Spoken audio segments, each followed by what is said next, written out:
Magandang hapon po. Lahat po na may silya, umupo na po. Yung katulad ko po na wala ng silya, tumayo na lang tayo muna. Secretary Mar Rojas, ating butihing Congressman Manong Leo Campos, ating susunod na Mayor Roland Romero. Siguro Mayor, pagdating na naupo ka na, alam mo naman Kapampangan ako eh. Pag nagbisaya ka, konting bagal lang. Maintindihan ko lahat na sinasabi mo. Pero hindi natin maalis kay Mayor na talaga naman maraming suliranin dito sa inyo. Na talagang damdamin ang umiiral. Ngayon, magtutulungan tayo. Mag-aaral pa ako ng mas maraming Bisaya.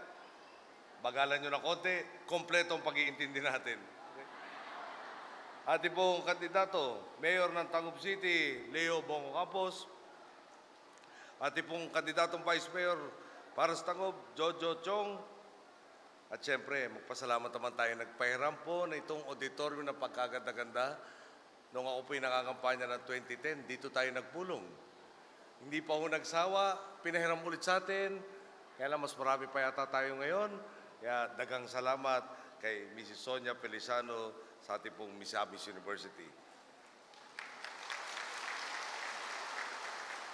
The local leaders of the 2nd District of Misamis Occidental, fellow workers in government, honored guests, akong mga pinalanggang kaigsunan, mayong hapon sa inyo tanan.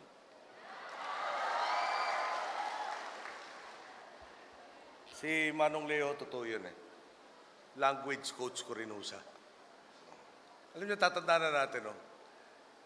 Yung ako parang tumakbo po ako senador, nandun kami sa genuine opposition. Sabi po sa akin ni Presidente Estrada, alam mo naman, pinag-iinita ka ng Malacanang. Sabi ko, opo. Kaming dalawa ho ni Alan, tama.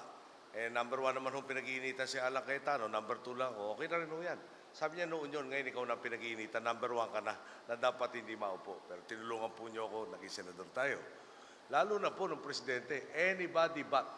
Maski sino ho manalo, wag lang ako.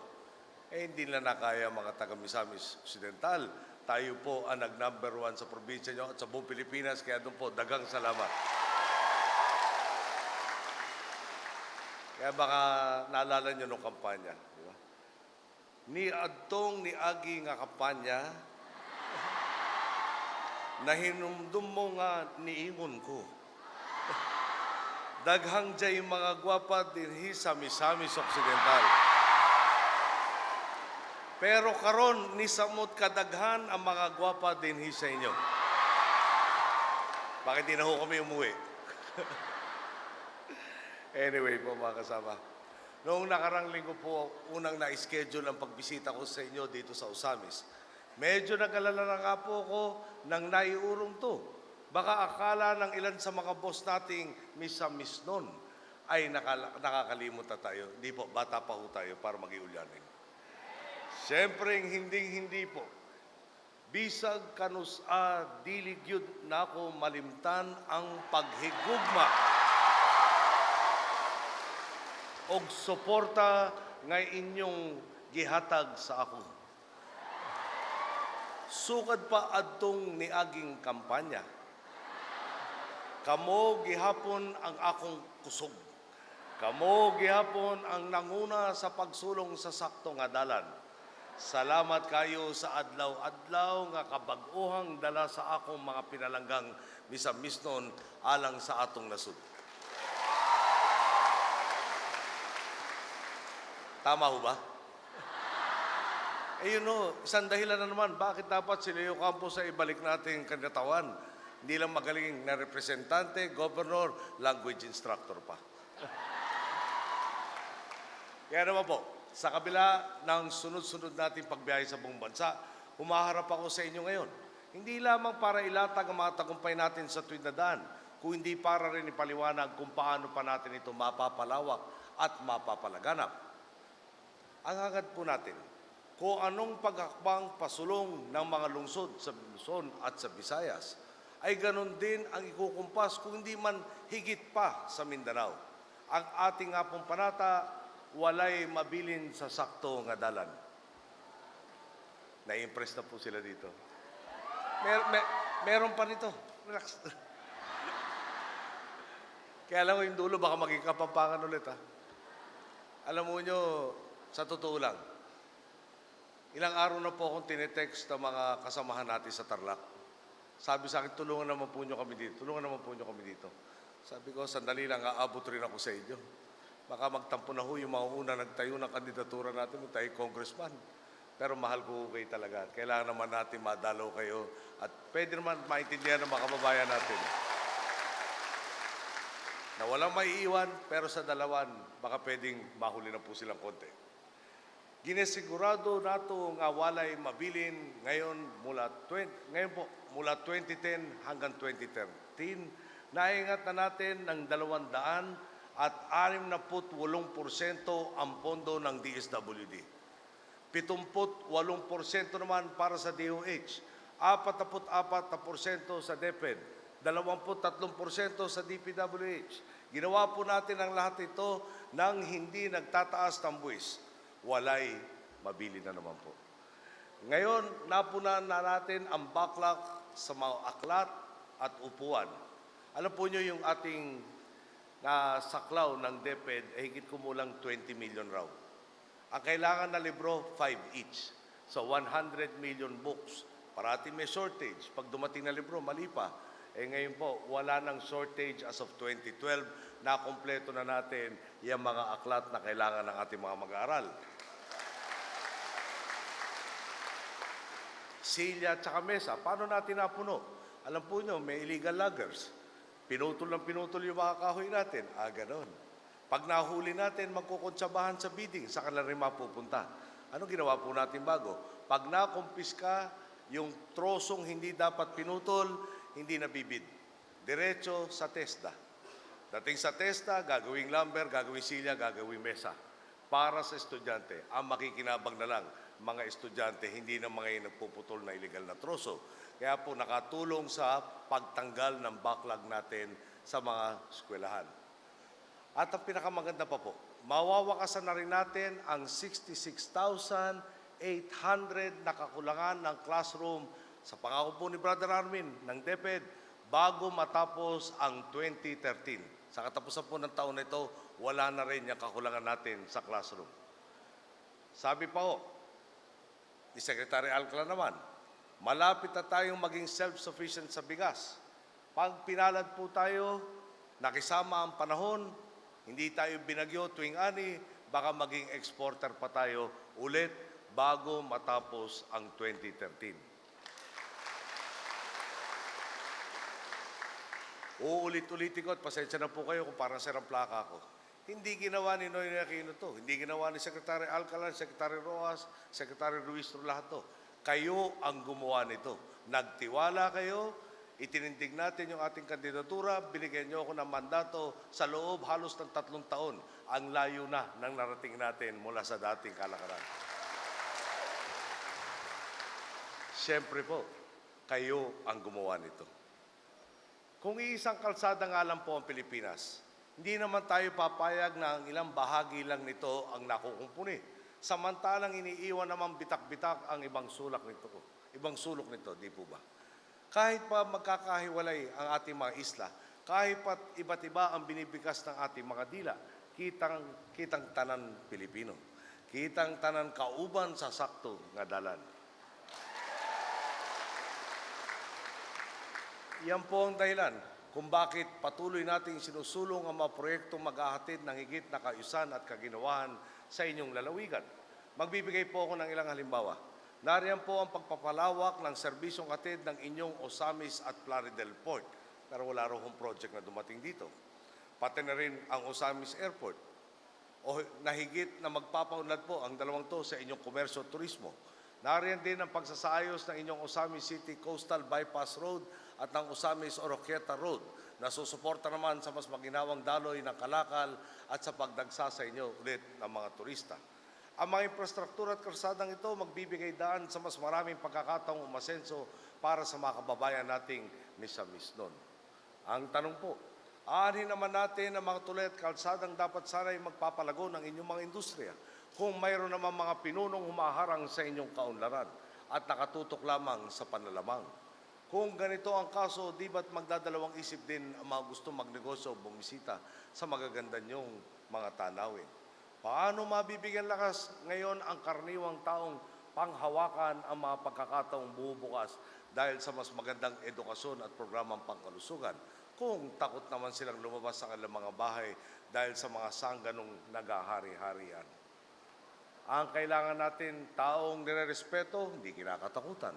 Ang kailangan natin taong mahusay at marangal, hindi silang mahaba ang kasaysayan sa pagbagtas sa baluktot na daan. Ang kailangan natin para sa ikalawang distrito, walang iba po kundi si Leo Campos. Bilib nga po tayo sa background ng kasamang Leo. Mahigit 2 dekada siyang nagpakadalubhasa sa akademiya at nagbahagi ng kanyang kaalaman sa maraming kabataan. Nang tinawag siya para maglingkod bayan, hindi siya nag-atubiling tumayo para sa inyong lalawigan bilang ginagalang na gobernador. Kaya kung serbisyong walang bahid ng katiwalian at karahasan ang gusto ng mga boss natin sa ikalawang distrito, wala po tayong ibang dapat iboto kung hindi si Leo Campos.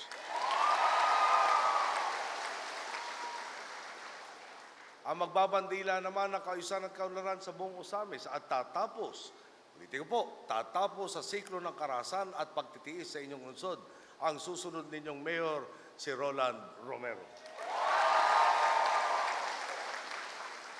Buo po ang tiwala ko kay kasamang Roland. Kapakanan lamang ng mga Osamis noon ang kanyang iaangat. Kaya naman sa darating pong Mayo 13, sama-sama din nating iangat ang pangalang Roland Romero. Kasama din po natin ngayong hapon ang napipintong mayor ng Tangub City, si Bon Ocampos. Natitya ko po naman po kay Bon, hindi niya tatantanan ang pagpapataob sa kultura ng pang-aabuso at katiwalian sa lungsod ng Tangub. Kailangan din po natin ng mga kakamping tulad ni Bon Ocampos. Kumpiyansa po tayo sa panunungkulan ng mga kasangga natin sa tuwid na landas. Tuluyan nating matutuldukan ang siklo ng karahasan at paghahari-harian sa Misamis Occidental, sa Mindanao at sa buong bansa. Sa huli po, wala po sigurong makakatanggi. Napakalayo na ng ating narating sa halos 3 taong pa lang nating panunungkulan. Gaano man kabigat ang mga problema ang ating tinatnan, kapit-bisig natin itong tinutugunan.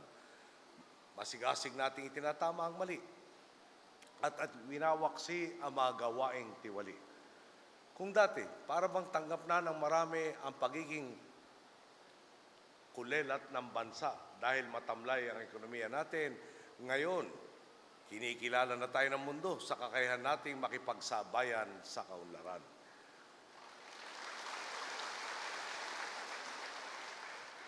Ulitin ko po, lahat po ng ito ay dahil sa pagtitiwala ng ating mga boss, ang sambayanang Pilipino. Ang nagpunla, nagdilig at patuloy na nagpapalago ng makabuluhang pagbabago. Gaya ng lagi kong bukang bibig, kayo ang gumawa nito. Muli pong tinatawag ang bawat Misamis nun. Hinaot unta nga dili na ta muli kay pasadalan sa kauswagan. Kauswagan og kaayuhan. Magkahiusa ta sa pagkabot sa Pilipinas nga dugay na nato gipangandoy.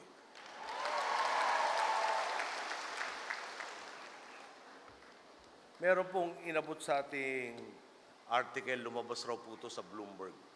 Meron raw po isang magsasaka, ang pangalan ay Rene Rabalo. Siya po ay nagnyunyog. At sabi po niya, noong araw raw po, para ibaba niya yung kanyang kopra, yung nyug, papunta doon sa merkado nila, kalahating araw ang biyahe gamit ang kalabaw at kariton. Ngayon po, may karsada na sila, 30 minutos na lang. Okay. Sinabi po nung mga nagtitinda sa sari-sari store, upland po yung lugar nila eh. Sa totoo lang ho, hindi kami nakain ng isda. Walang dumarating na isda sa amin. Ngayon po, dahil sa karsada nga, kaliwat ka ng mga lakal ang dumadagsa sa kanilang lugar para magbenta ng iba't ibang mga produkto, hindi na raw po sila nade-deprive. So sabi po, at nandito po sa artikulong to, in English, no, dahil yung Bloomberg po American organization, and I quote, We have been waiting for decades for the government to hear our pleas and give us a road, he said. Now we are able to save money. Slowly, our lives are getting better. Sa Tagalog po, pagkatagal-tagal na namin, dekada-dekada na namin hinihintay ang kalinga ng Estado. Ngayon, nadadama na namin ang kalinga ng Estado. At ulitin ko, paano nangyari ito? Wala hong magikero, walang Superman, taong bayan ang gumawa nito. Kayo po ang gumawa nito. Kanina po, nakita ko nga ho yung t-shirt nyo, I am free. No? At saka yun yung mga banner na I am free. Ay, batiin ko lang ho, malapit ako magtapos. Batiin ko rin po yung hindi na kumasa dito, yung nandito sa gilid, yung nandun po sa likod. Mayong hapon rin po sa inyo. Pero ang punto nito, kung talagang tama itong mga report ng karahasan, swerte kasama ko ang ating Secretary of Interior and Local Government. Nakapapa nyo, Bisaya. Actually, Ilonggo. Pero nakakaintindi ng Bisaya. Nakuha niya lahat ng sinabi ng ating susunod na Mayor, Roland Romero. Nakuha niya lahat. Ako po kasi mga 30% lang ang naintindihan ko doon sa sinabi. No? Pero, iparating ko na po. Kung totoong nangyayari ito at ipaparating na natin doon sa mga taong talagang mahilig pa rin sa baloktot na kalakalan. May oras rin kayo. Marami akong problema. Pero hindi ako marunong umatras sa hamon. Aabutan ko rin kayo. Pero bago ako umabot sa inyo, si SILG na muna, 10 ng ating kapulisan at iba pang law enforcement agencies. Ang sigurado kung tututukan na kayo ngayon pa. Habang maaga pa, magbago na kayo ng buhay. Yung kanina po, napag-isip lang ako. Wala raw tayo mga project na dinala dito. Ating kasama Leo Campos, nagbanggit na ng magkano yung peso figure. Binanggit ko sa inyo yung mga mismo mga project. Siguro ang ibig lang sabihin, wala nang project ng rice importation in quotation marks. Okay? So doon self-sufficient tayo, bakit tayo mag-i-import? Tama po ba? So mga kasama, asahan po nyo, no? Parati namin sinasabi, inclusive growth. Walang may iwan. Dapat lahat mabigyan ng pagkakataon. Ulitin ko po, 2016, bababa na po tayo sa pwesto, June 30, mga 11 a.m. Doon po sa luneta nyo ako huli makikita malamang bilang Pangulo nyo. Kailangan maharap ko maski sinong Pilipino at masabing, hindi ba ang layo na talaga ng pinagbago ng ating bansa? At itong lahat ito nanggaling sa inyo.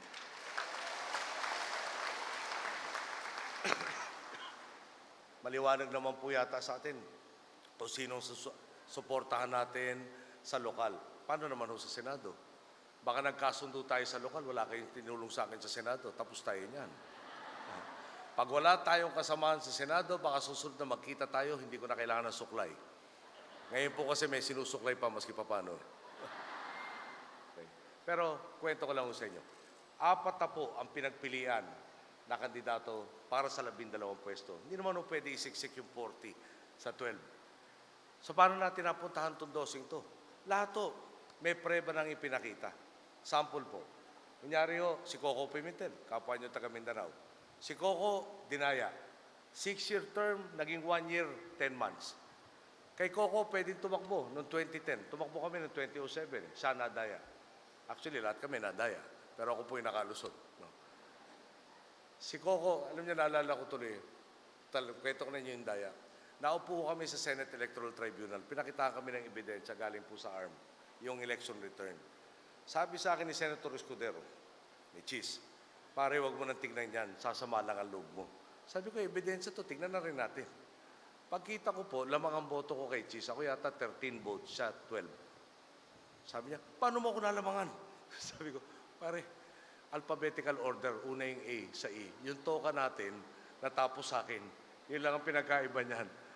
Pero isipin nga nyo, no? Parang hindi ko maalala ngayon kung buong probinsya, 13 votes ako. Sabi ko pa, dami ko yatang watcher.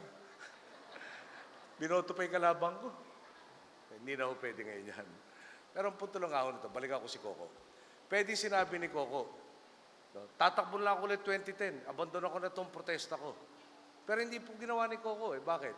Dahil pag inabandona niya yung pwesto, hindi karapat-dapat na natili sa pwesto. Number one. Yung mandatong pinagkaloob nyo, napunta sa iba. Mali. Yung pandaraya, pinabayaan niyang walang kaparusahan. So namili si Coco. Sakripiso ko na sarili ko. Ituloy ko itong laban na to hanggang mapatunayan ang tama. Hanggang umiral ang katarungan. Sakripiso po niya, wala mang one-third ng term ang napunta sa kanya. Yun po ang kailangan natin. Di ba? Taong kayang isakripiso, personal na interest para sa ikabubuti ng lahat. Si Jambi, kasama natin ngayon, napakinggan ninyo kanina. Si Jambi, pag tinitingnan natin kasi yung poster, di ba napakamaamong mukha? Parang, pag tinignan mo pa lang, ay ito mag-aaruga sa akin. Lalo na kung di ka tiwali. Dahil meron naman pong kabaliktaran si Jambi. Pag tiwali ka, parang pinaghalong Doberman at saka Rottweiler. Sa tingin pa lang, talagang humanda ka na. At nakita na naman po niya paulit-ulit sa kanyang serbisyo sa Senado. So, bakit ba tayo umabot sa ganitong sitwasyon? Siguro isang magandang halimbawa, kuryente dito sa Mindanao, kulang. Tama po yun. Hindi naman ho namin dinay-deny. Talaga may problema. Okay. Ngayon kami sinisisi. Tanong ko lang kung makatwiran yung pangsisisi. Pag nagtayo ka ng tinatawag na base load plant, yung bang tuloy-tuloy na tumatakbo ng kuryente, yan ba pwede tayong pumunta sa Wilcon Builders, kunyari, o Home Depot? Umorder nga ho tayo ng 100 megawatts na generator, paki-deliver. Wala hong ganun. Hindi ho, pumunta ka sa tindahan ngayon, install bukas. Pag tinayo yung factory, yung power plant na yan, between 3 to 4 years. Siyempre, kukuha pa kayo ng environmental compliance certificate, may public hearings, LGU. Ang dami yung proseso dadaan. At itatayo nyo yung mismong factory. Papatag yung lugar, isi-string out yung lines, yung pagtatayo ng mga gusali, pag-i-install ng mga makina, yung pagte-testing nito mga makina. Kaya umaabot to 3 to 4 years. Okay. So, madaling salita po, papunta pa lang ako sa 3 years ng termino natin. Maski nag-umpisa ako day 1 na magtayo ng power plant na yan, hindi pa ho tatakbo. Pero, na-late ba tayo? Yung una po magiging online yung Aboitiz, no? Sa Davao po, na malaki maitutulong po sa kakulangan natin ng kuryente. Dapat sana 2014, pinapakinabangan na natin yon. Ang problema ho, may kung ano nung isyong hinarap, yung bakit coal power plant, etc., na-delay sila sa proseso, hindi sa kagustuhan magtayo. Okay? Bottom line po, no? Yung pinalitan natin, 9.5 years po. Tama? Sa 9.5 years kung 3 taon para gumawa ng mga power plant or magpatayo o tumulong na magpatayo nito, 3 siklo na ng 3 years ang dumaan. Tama po ba? Ngayon, hindi nila ginawa. Tapos nagdagaw pa po. Saan ba ang kuryente ng Mindanao nanggagaling? 54% hydro. Tubig. Okay. Ano po ginawa doon sa tubig ba? Kayo naman magsabi. Hindi ba napakalaganap na illegal logging? Yung watershed na iipon ng tubig, pinabayaan makalbo. So yung lupa, ang dali bumuho sa mga ilog. Yung ilog naging mababaw. Yung tubig na dadali ng ilog, kumonte. 9.5 years silang dapat binatayan. Kasalanan na naman namin. No? So, madaling salita po, no? Minsan lang, alam niyo, ano ba ginawa natin? Kunyari dyan sa illegal logging. May ban na tayo on natural forest. Tapos meron mga hindi naniwala sa atin, seryoso tayo dito. 400 vehicles na po, mga truck na nagtotroso o nakumpiska ng gobyerno. Marami na pong board feet ang pinag-uusapan natin dito. Meron pa ho yung National Greening Program, 1.5 billion trees ang itatanim natin. At tinatanim na. Okay. Madaling salita po, kapabayaan nila, nakikita nila na dito patungo to, anong ginawa nila? Kasama ba namin yung mga gumawa nito? Yung mga nagtatanggol sa pinalitan nating administrasyon? Hindi ba nasa kabilang kampo? Ngayon, may issue, may problema, sasabihin lang, kasalanan namin. Responsibilidad namin. Kami na po nakaupo ngayon. Pero mahirap naman yata sabihin kami ang gumawa nito. Kami ang pabaya, kami ang nakalimot. No? At siguro ho, importante lang dyan, kami rin ho ang gagawa ng solusyon. Dahil ginagaranti ko sa inyo, huwag lang pong magkaroon ng digmaang pandaigdig. Pero 2015, malaki na kaibsan sa problema natin ng kuryente. 2016, may surplus na. Pag iniwan kayo sa 2017, matandang alaala na lang yung kulang nyo ng kuryente dito sa Mindanao. Iiwan ko kayo di hamak na mas maganda kaysa nung dinatnan ko.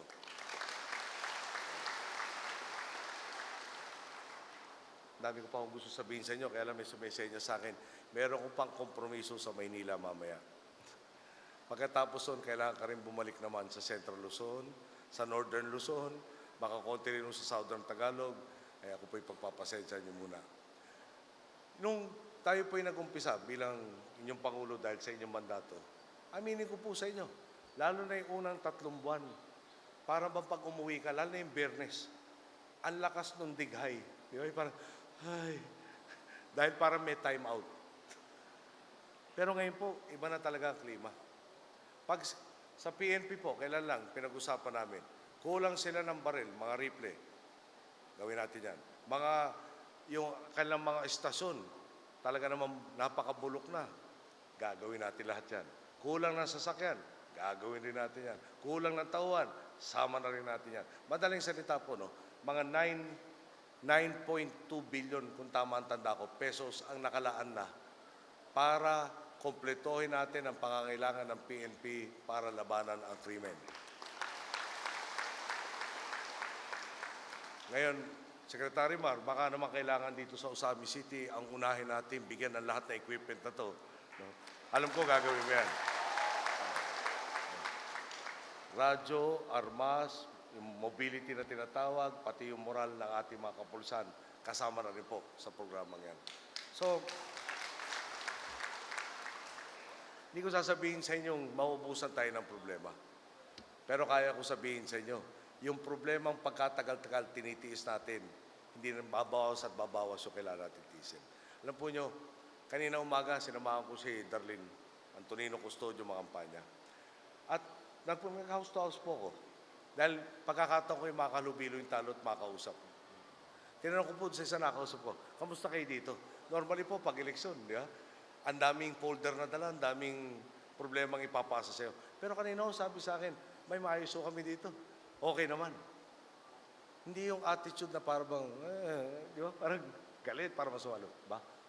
Siyempre, parang di mapupuno ang puso natin.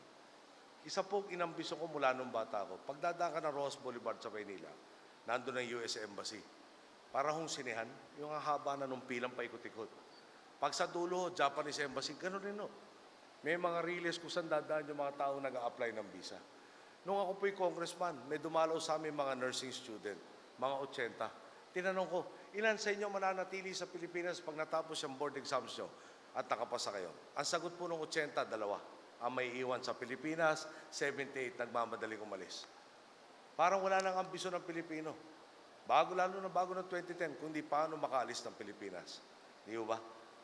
Ngayon no, may kinainan kami ni Secretary Marojas sa isang hotel ang ngalan na Soler, bagong-bago po. 24 years na po siya nasa Amerika, American citizen na siya. Give up niya yung American citizenship niya dahil gusto niya dito magpatuloy ng hanap buhay niya sa Pilipinas. Yung hotel namin po, hindi bababa sa 500, galing sa Macau, galing sa Dubai, bumalik na sa Pilipinas dahil meron silang trabaho kapareho ng sweldo doon sa pinuntahan nila sa abroad. Pero dito po, magbabayad na sila ng buwis, pero kasama ang pamilya nila, nag-uuwian na po ang ating mga kababayang nagkalat sa buong mundo dahil may tiwala rin sa atin. Kaya ulit-ulitin ko po, daghang salamat sa suporta po nyo, simula't simula, sa paniniwala nyo, at sa pananatiling kasangga natin dito sa tuwid na daan. Kayo po ang gumawa lahat nito, kayo po ang magpapaarangkada lalo nito. Ngayon, pakiusap ko lang ho, alam nyo, naalala ko po kasi, nung martial law, nagpunta kami sa Cebu. At sa Cebu po, meron dating senador. Dumating sa isang rally, nanggigising kami ng taong bayan noon, 84. Pagdating niya doon sa rally, late na siya, ang inabutan niya 3 tao. Tapos sabi niya doon sa MC, magsasalita pa ba ako dito? 3 na lang ito kakausapin ko. Ang sabi ng MC, mukha hong hindi pa kumbinsido. Kausapin ninyo, baka makumbinsi natin. No? Sumampa pa ng entablado itong dating senador. Ginamit pa yung mic para kausapin yung 3 tao. Nagsalita. Kalahati ng talumpati may tumayo, umuwi. Hindi ko na naman sa MC. Yung galing nyo, nakumbinsi ninyo, tuloy ninyo. Matatapos na rin talumpati, may tumayo na naman. Dadalaw lang na iwan, tumayo pa yung isa doon sa dalawa. Umuwi na naman.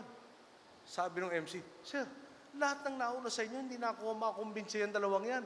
Kayo lang pala hinihintay. Ituloy na nyo para makuha na natin yung tatlo. 100% tayo dito. Tinapos yung talumpati. Hindi sa iniwanan, nilapitan ngayon. Sabi nung nagsasalita, siguro naman kumbinsido ka na ngayon. Tinapos mo talumpati ko. Ang sagot sa kanya, alam mo nyo, bago pa kayo nagsalita, kumbinsido na po ko. Sa katunayan po, pinahiram ko yung sound system na ginagamit nyo. Hinihintay ko kayong matapos nang maiuwi ko na yung sound system ko. Dito po makakasama, palagay ko tayong lahat kumbinsido naman na tama ang pagtahak natin sa tuwid na landas. Pero baka meron pa hong hindi pa natin nakukumbinsi at yan ang matinding pakiusap ko.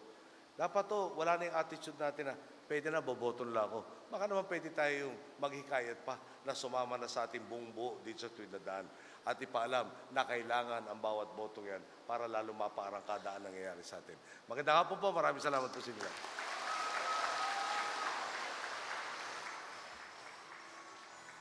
Thank you very much.